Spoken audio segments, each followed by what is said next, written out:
కన్యాకుమారి నుంచి కశ్మీర్ వరకు 150 రోజులు 4000 కిలోమీటర్లు మండు టెండల్లో మంచు కొండల్లో నడుస్తూ ప్రజలని కలుస్తూ ఆనాడు రాహుల్ గాంధీ గారు ఒక మాట ఇచ్చారు.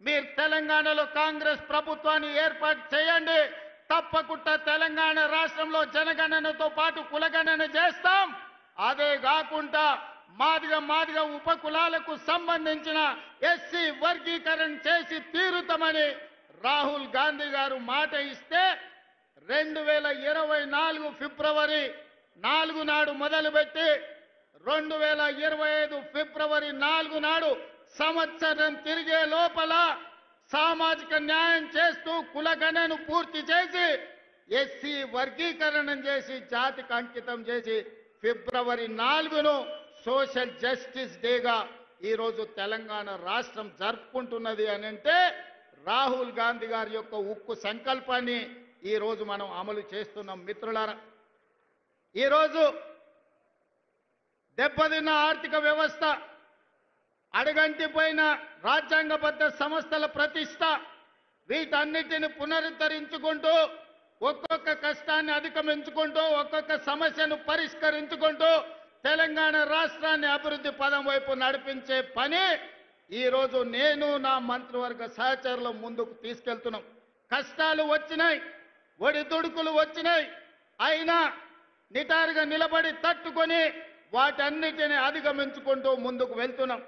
ఇవాళ మిత్రులారా, తెలంగాణ సమాజంలో 70% రైతాంగం, 70% రైతాంగం కోసం ఈ 18 నెలల్లో రైతు భరోసా కావచ్చు, రైతు బీమా కావచ్చు, లేకపోతే గిట్టుబాటు ధర కావచ్చు, రైతు రుణమాఫీ కావచ్చు, ఈ రోజు రైతులకు సంబంధించిన సంక్షేమ పథకాలలో సన్న వడ్లకు 500 రూపాయల బోనస్ కావచ్చు, 18 నెలల్లో ఈ దేశంకే ఆదర్శంగా నిలబడే విధంగా రైతాంగానికి 1,04,000 కోట్ల రూపాయలు ఖర్చు పెట్టి ఈ దేశంలో రైతులను ఆత్మగౌరవంతో నిలబడే విధంగా 25,55,964 మంది రైతులకు 21,000 కోట్ల రూపాయల రైతు రుణమాఫీ చేసి రైతులకు అప్పు రుణ విముక్తిని చేసిన పార్టీ ప్రభుత్వం కాంగ్రెస్ పార్టీ, తెలంగాణ ప్రభుత్వం అని ఈ వేదిక మీద నుంచి నేను గర్వంగా చెప్పదలుచుకున్న. మిత్రులారా,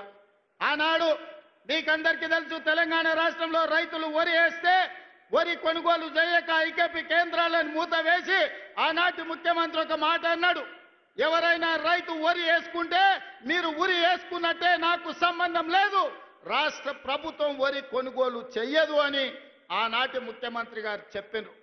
కానీ ఇందిరమ్మ రాజ్యంలో ప్రజాపాలనలో మనం ప్రభుత్వం వచ్చిన వెంబడే చెప్పినాం, మీరు ఎంతైనా వరి పండించండి, చివరి గింజ వరకు కొంటాం, చివరి గింజ వరకు కొనడమే కాదు 500 రూపాయల బోనస్ ఇస్తామని ఆ ఎల్ల మాట ఇచ్చినాం.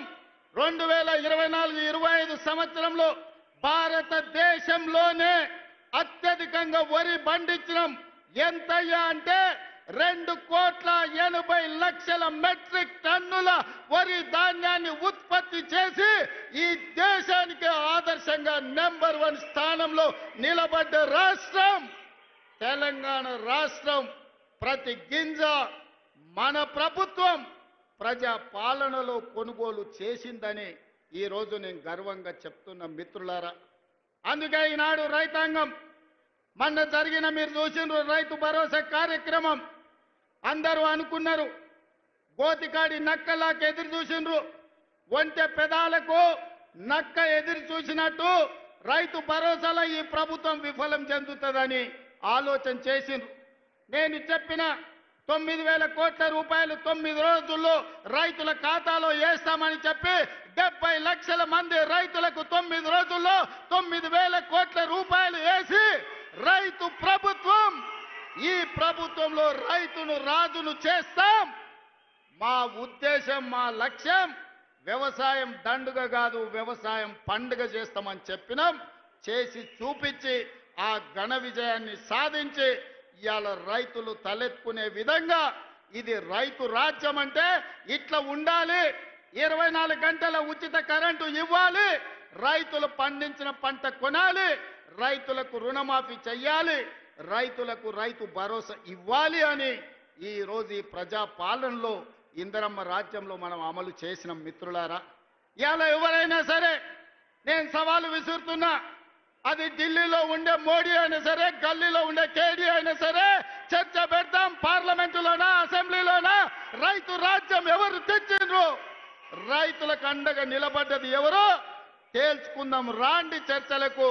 కేసీఆర్ వస్తాడు, కేటీఆర్ వస్తాడు, కిషన్ రెడ్డి వస్తాడు, నరేంద్ర మోడీ వస్తాడు, కాంగ్రెస్ పార్టీ కార్యకర్తలను తీసుకొని నేను వస్తా అని సూటిగా సవాలు విసురుతున్న మిత్రులారా, మీకందరికీ తెలుసు, మహిళలు కాంగ్రెస్ పార్టీ ఈ దేశానికి రాష్ట్రపతిని మహిళను చేసింది.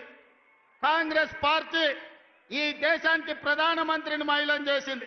ఆ ఉక్కు మహిళ శ్రీమతి ఇందిరాగాంధీ ఈ దేశంలో సీలింగ్ చట్టాన్ని తీసుకొచ్చి వేలాది ఎకరాలు లక్షలాది ఎకరాల భూములను దొరల గడిలలో మూలుగుతుంటే ఆ భూములను గుంజుకొని దళితుల గిరిజనులకు పంచిపెట్టింది.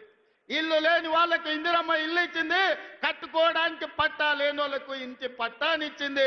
దున్నుకునే వాడికి భూమి లేకపోతే దున్నేవాడికి భూమి అని గ్రామాలలో 25 లక్షల ఎకరాల భూమి ఇవాళ ఇందిరమ్మ ఇచ్చింది.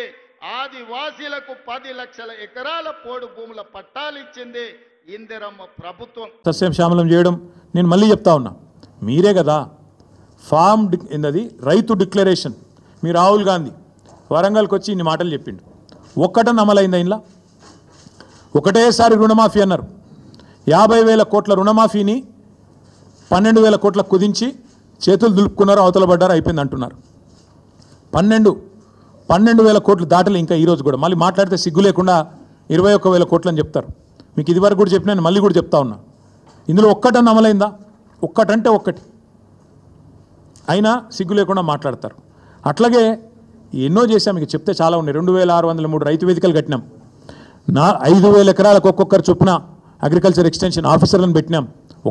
ఏదో మాటలతోనో డైలాగులతోనో కాలేదు. తెలంగాణలో వ్యవసాయ విస్తరణ కేసీఆర్ గారి నాయకత్వంలో అకుంఠిత దీక్షలాగా ఒక తపస్సులాగా చేస్తే ఇన్ని రంగాలకు కలబోతా, సాగునీరు, విద్యుత్తు, అట్లాగే ఇరిగేషను, ఇవన్నీ కలిస్తే గ్రామీణాభివృద్ధి కలిస్తే వాటి సమాహారంగా అల్టిమేట్గా తెలంగాణ ఇలా భారతదేశంలో నెంబర్ 1 అయింది. మేము రెడీ. నువ్వు అసెంబ్లీలో పెడతావా చర్చ, లేదా అంబేద్కర్ కాడ పెడతావా, కొండారెడ్డి పల్లెలో పెడతావా, చింతమడకలో పెడతావా, కొడంగల్లో పెడతావా, గజ్వేల్లో పెడతావా, ప్లేసు నీ ఇష్టం, ఎక్కడంటే అక్కడికి వస్తాం. కానీ నువ్వు తప్పించుకపోయే బాబత్ మాకు తెలుసు. నువ్వు గ్యారంటీ ఏం చేస్తావు? ఈయనకి ఏంటంటే అలవాటు, బురద చల్తాడు, అవతల పడతాడు, ఇట్లా చల్తాడు, ఏదో మాట అంటే డైలాగే నేను ఎక్కడన్నా అని మళ్ళీ అవుతాడు. ఆయననే చెప్పిండి, నిన్న కేసీఆర్ వస్తాడా కేటీఆర్ వస్తాడా అన్నాడు.